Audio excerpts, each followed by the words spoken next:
Hello everybody, welcome back to Total Obvious Comedy. Hope you're all enjoying yourselves, hope you've all been having fun. This is a weird one that we're going to do here and my camera's already messing up. Because some of you might not be tuning in, but hopefully you're tuning in. I'd be pretty upset if you're not. This is a podcast, but it's also a video. And this is going to be going on YouTube. And the podcast will probably go on Spotify and all those places. But those of you who'll be watching this on YouTube might be thinking, hold on, the sound isn't that great. You're speaking into a microphone, and yet the microphone's not that great. My stand is not very good. It was bad, it's bad. Okay, fuck it, we're going to go with it. But, so like I was saying, some of you might be watching this thinking, hold on a second, we're watching this, we're watching him talk. He's got a microphone in front of him, but the volume's not that great. But that's because the sound, I don't know how... Look, I'm not a tech person, so I don't know how to hook my phone to my laptop to a microphone. I just know how to hook the microphone. I've not got good equipment, okay? So I'm making the best with what I've got. All right, so this is as good as it gets. So deal with it. All right, this is what we're going to do. So I hope everybody's been... and those of you who are listening, hello. I don't know why I'm looking down at my laptop to say like, oh yeah, those of you listening, like I'm talking to two different people. Everyone's going to be the same here. This is just basically my weekly podcast where I just talk about random shit that's gone on lately. We're all at home. We're all just trying to get by, trying to make life worth living. I mean, I've been catching up on a lot of... The thing is, I never used to watch this until now. I used to watch... I never watched Modern Family, but now I've watched 10 seasons of this shit. And now I know there's an 11th season and they've finished the show. And I've only just in the last week got involved in it. So, and it's actually quite funny. I'm actually enjoying it, Modern Family. But the topic today, today's podcast, or / vlog, if it's on YouTube, I guess it's a vlog. Because it's not actually got the... It's not going to sound like a podcast on YouTube. It's just going to sound like a vlog. But... those of you listening, it's a podcast. The topic today we're going to be looking at is Eurovision. Yes, that's how cool I am. I'm just going to drink it. If those of you who can hear this, that was me drinking some lime cordial water. Now, I've got some notes written down. I don't know why I picked Eurovision, but I thought we'll just discuss it. I actually talked about Eurovision years ago on a YouTube channel that I created, a failed YouTube channel, I must admit, called Swipe View TV, and actually talked about Eurovision there. So here we are again, several years later, talking about it again. But the reason why I'm bringing up this topic is because yesterday we were actually meant to have, I think it was the 60th annual, I think it was the 60th. Hold on, let me see if this is still recording. Yeah, it is still recording. I'm new to this, so I'm just learning the ropes. I think, yesterday was meant to be Eurovision, around my microphone, 2020. Yes, yesterday I think it was meant to be the 60th anniversary of the Eurovision Song Contest, and turn that off. Okay, my laptop's just playing up a little bit. So yeah, it's meant to be the 60th anniversary of the Eurovision Song Contest, and... It's, it basically, it didn't happen. It didn't happen. It was a no-show. But, I mean, those of you who are wondering, why didn't it happen? Watch the fucking news, mate. I mean, it's not hard to work out why it didn't happen. It's because you can't have it. I mean, I'm not going to lie. If I was going to say what I'm more upset about, Eurovision or the Euros... Oh, come on. A lot of these updates coming through here. This is the thing about my laptop. It just has random things that appear. There we go. We've cleared all that out. But if you're going to ask me what am I more upset about, no Eurovision or Euro 2020, the football, it'd be Eurovision all the way. No, of course not. I'm devastated about the Euros because the final was going to be at Wembley. And I actually do wish to see it. I mean, in the Bundesliga, we had a football match. I think Borussia Dortmund played Schalke, and there was no one there, but they still played it. And it's weird watching a sporting event with nobody actually in the stadium. So I watched the Tony Ferguson fight of UFC, big time boxing, not boxing, MMA. I will be talking some fight stuff actually later on. Maybe next week I'll be talking boxing, even though this is MMA. Tony Ferguson's an MMA fighter. I always forget the name of the guy he fought, but he basically got his ass handed to him. But the thing is, UFC had their show on. The fight was on, but there's no crowd. And when there's no crowd, you can actually hear these guys just... This is what... You hear that. Now, you can actually hear the punches, you know, landing on them. And you can... These are professional fighters. So when they hit each other, it hurts. You can tell it hurts. And Tony Ferguson basically looked like shit by the end of it. Because, you know, we can now hear what punishment he's taking. And I think, yeah, there is a way around getting sporting events going. Obviously, you can't go watch them live, but you can watch them. You can watch them live, but they'll have to be on the screen. You can't actually go to the arena or the stadiums to watch it, but there's a way around it. So, anyway, I digress. Let's go back to Eurovision. Yes, Eurovision. I don't know if any of you guys listening or any of you guys watching have actually ever... If you are into Eurovision, fair play to you. You know, it's interesting. I don't know why, but I watch it every year. And I'm never wowed by the music. The show is actually a showcase of anything. I'm never wowed by it. It's more just pageantry, if anything. That's what it really is. That's what it comes down to. It's pageantry. And the UK never wins. We used to win back in the day. I mean, I think the last time we won, it was 1997. Katrina and the Waves. We won with that, and we haven't won since. I mean, I've got people who work at my company who are younger than that. That's devastating. You know, last time we won was in my lifetime, but yeah, now that's old news. That's old hat. But so that's the last time we won it, and it's not really. We've not really done anything since.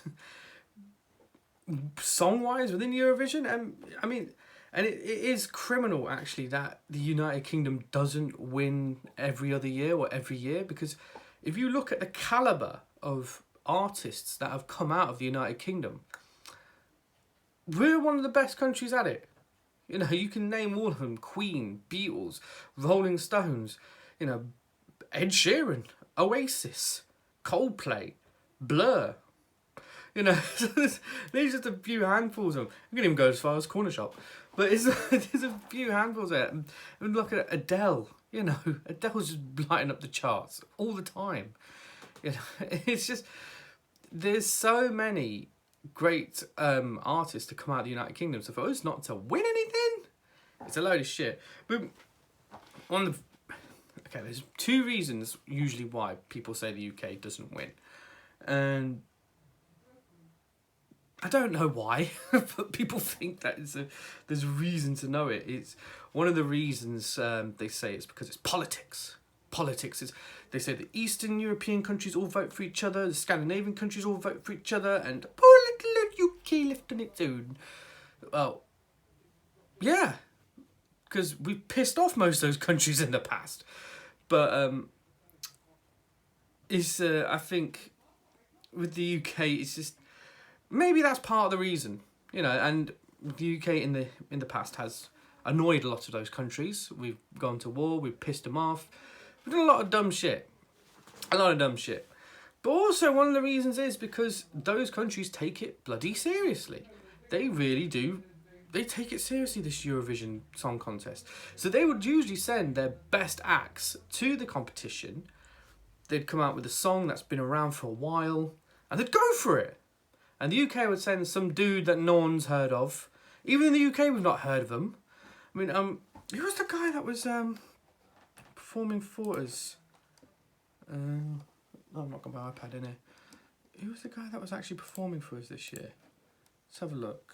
It was Eurovision UK 2020 entry.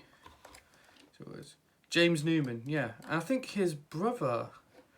who's his brother?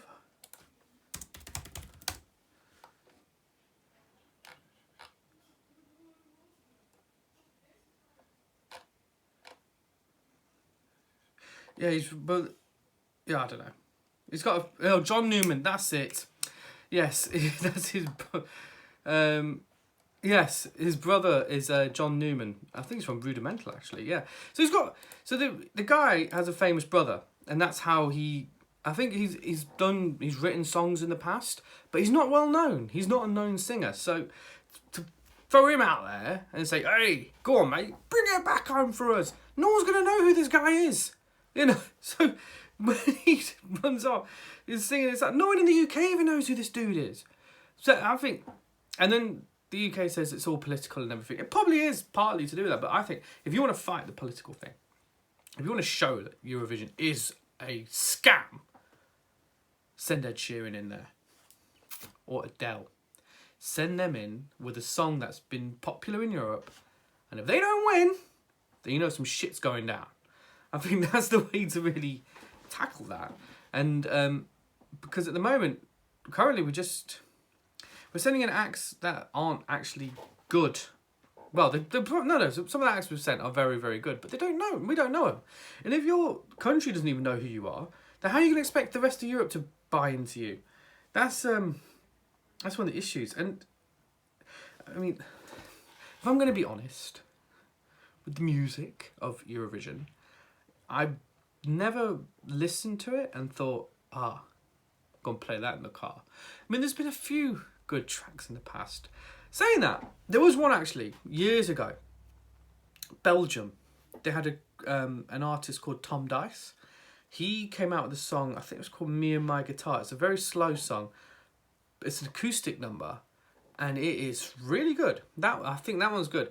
But then he didn't win though. I think some shit act won. That's the problem with this show. It's not about the music anymore. It's about fireworks. And like I said, pageantry. That's what it comes down to. It's about the show, when it's really should be about the music, if anything. And I think this is where it goes wrong a lot of the times. I mean, there's been some dog shit acts that have gone on there. And I don't think I can actually play any for monetary reasons. I can't actually play any of the songs. But some of them have... let's have a look through the years. I think there was a rock band years ago that won it. And they won, and they were dressed like ghouls or something. So it's so let's go Eurovision winners. Type that in and see what comes up. Oh God, they got all of them. I remember my parents saying to me that back in the day when whoever would win Eurovision would suddenly go to number one. That don't happen no more. I mean, at one point I saw Jedward on there. Jedward was knocking about on Eurovision, and that was fine for what it was. But, I mean, Jedward isn't what you would call Ireland's greatest export. It's like, Ireland used to dominate in this show back in the day. They used to... I remember watching something, because I watched some document. Whenever Eurovision comes up, I like to do my research for it. They even had a mock show for it yesterday. It was in Rotterdam, in Holland. They just battered on about the past. So nothing actually happened. It was a show that didn't need to be on. But anyway, Ireland. Yes, Ireland used to dominate this show. And if you look at Eurovision winners through the 90s, the majority of them are Irish. And what Ireland did once, because they kept winning, it cost a lot of money to put these shows on. And they actually wanted to lose. So they put out an act. And they put out an act that they thought, there's no way we're going to win. No chance. And then they went and fucking won again. And I think that just pissed off the organiser. Like, for fuck's sakes, why are we so talented? But now they don't win at all. Sometimes they don't even qualify. And you get some countries, they put in some acts which are just so bad. They're so bad. And it's like, what it reminds me a lot of, my mum watches a lot of Indian shows. Don't know if those of you listening might not have spotted this, but those of you watching, I'm Indian. Yes, I've got brown skin. So it might be a shock to a lot of you. I didn't just go on holiday for a while. And the lighting isn't very good in here, actually. I've not actually done anything with the lighting today. So I might actually look quite complexually dark today. But yeah, fuck it, we'll do with it. Just make do. So what was I saying? Yeah, my mum watches a lot of these programs, and one of the things they watch is they have these dance shows. And in India, they love dance shows. Anything that's like a dance or singing contest, they're down for it. They bloody love it. And a lot of them look like Eurovision artists. I mean, there has been a history of Eastern European dancers going to Bollywood to perform and act and take part and build a career over there. But there's a lot of similarity. If you actually watch Eurovision and then watch a Bollywood show right next to it, they're more or less the same thing. It's very similar, and that's why my mum actually kind of likes Eurovision. But it reminds me a lot of those type of shows. I mean, my mum's from London, so she doesn't have an Indian accent. It's not like it's not like that. She has a bit of a Cockney accent. Like, all right, mate, fucking all right. What apples and pears? I don't know if that's racist or not, but fuck it, I've said it. And she'll like turn to me like, "Oh, shut the fuck up! I've got my bloody Bollywood on. Shut up! What? Hey, what my man's a dustbin." I'm like, "All right, mum. All right, calm down." But then she puts on this Bollywood, and it looks just like some of the crap you would watch on Eurovision. But that's why I'm saying it's not. And those ones, again, sometimes the songs aren't that great, but it's about the show, the showcase itself. If you look through some of these winners. Those of you who thought, "Oh, Total Obvious Comedy, wonder what that podcast is going to be about," and you hear some dude talking about Eurovision. Could you imagine if you thought, "Oh, we're going to hear something that's like, you know, stand up right here," and then there's music going, "Hey, well, this is some people from Europe singing, yo." What have we got? Okay, this one was alright. I remember Loreen years ago, yes, 2012. She sang that Euphoria. Yeah, that was actually half decent, that song. That was more of a dancey number. But yeah, but it's like, yeah, it's like when some of the songs though, it's just, you watch it and you're like, is this even music? I think Russia didn't actually used to take part back in the day. If you watch it from the, like, say the 80s, the 70s, all that lot, when it was the Soviet Union, of course they would never take part in this, because all this, you know, it's like cabaret in many ways, and it's like, it's big showcase, of course a lot of money involved. The Soviet Union would never take part in that, but since the Soviet Union broke up, all these countries want to be part of it. And Russia won it, but the song was shit. I mean, it wasn't in English, so there was some dude ice skating. Why have you got a fucking ice skater in there? But it's like, they won, and it was like, oh. You know who do actually usually come out with pretty decent songs is Holland, the Netherlands. They usually come out with pretty decent songs, and I think it was meant to be held in Holland this year because they won it last year. So they actually have some half decent ones. And who's the name of the dude who won it this time? Who was it? I've actually lost it now. I've lost the plot here. Duncan Lawrence. Good Dutch name, you know.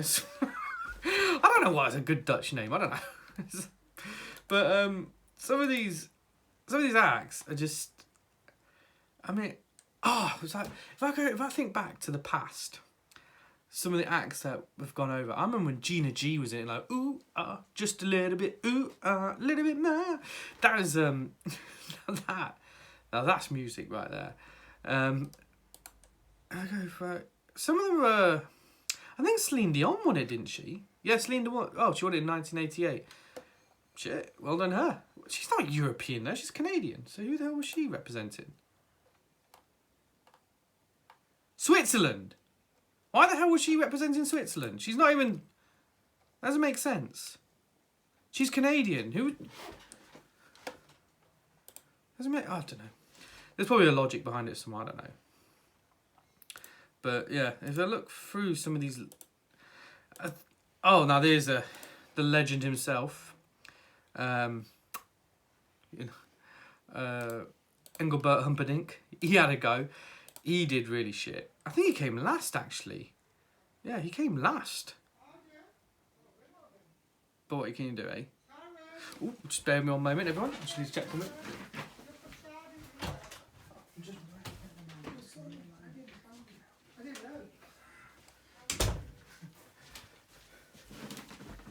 I do apologise there. My mother was hovering around the house. She has a very loud voice. She doesn't know when to pipe it down a little bit. So that's why... This is so bad. I would normally edit that out. I would actually normally edit that out right away. But because I'm recording this live right now, I can't actually edit that out. So what can I do? When you have your parents stay with you, you can't do anything. You just got to make do with it. But it's... see what else we got here. It's... let's see what else we got knocking about though. Bucks Fizz. That was a big one. I don't really have much to say on Eurovision now, actually. It's just... Terry Wogan left it when he was hosted because he said it just got too political and it got too much... He got pissed off about the whole thing. Well, each to their own, really. But it's not really for me, really. But I don't know. But that's the latest in that. I mean, besides that, it's just... In lockdown, what else can we do? We have to make do with what we've got. I mean, I've been watching a lot of Modern Family. I've caught up a lot with it now, and I've been enjoying that. I never used to have any reason to watch that show, but now I'm hooked. But yeah, it's fine. It's fun. I just really want the football back. If anything, I just want the football back. Even if it is behind closed doors, even if it is a case of we don't have it anymore. No, we want football. Why don't you just play a big game of FIFA? Who knows? And I want football back. I miss the Euros because what this feels like without the Euros here, it feels like, you know, when the season ends, but there's no competition, there's no World Cup, no Euros afterwards. It's that shit in between seasons where there's nothing to look forward to in the summer. That's what it feels like. Hopefully though, but that's only like, I think June they're thinking of bringing the Premiership back. But it'll be like, I mean, the Bundesliga managed to do it.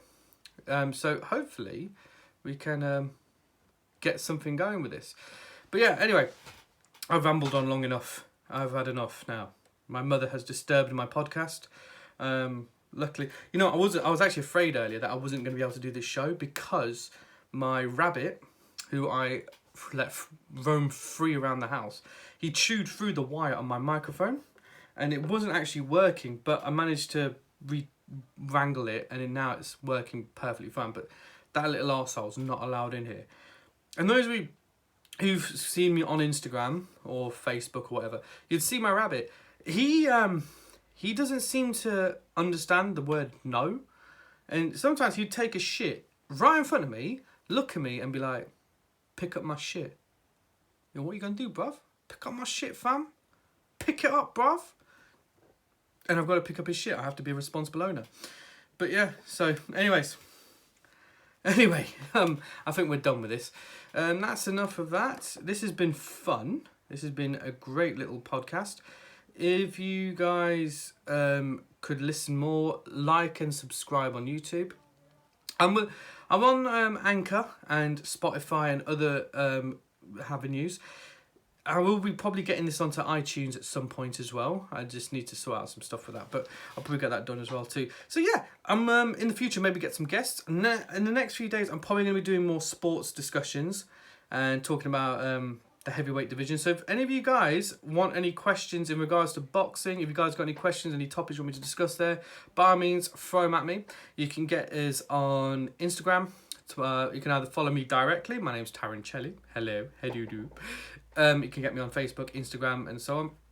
Or what I really want you to do is, of course, follow me directly, but also follow Total Obvious Comedy on Facebook, on our Facebook page. Also follow us on Instagram and subscribe to the YouTube channel OVS. I give you art. I go out my way and no one's watching. Do you realise how hard that is? I played a punch-drunk boxer yesterday and nobody saw it. Please please subscribe to that. Please follow me on Spotify and all these other podcasting outlets and Anchor as well. yeah, so this has been great. I've been Tharun Chelley. You guys have been bloody beautiful. And I will catch you guys soon. All right. See you later.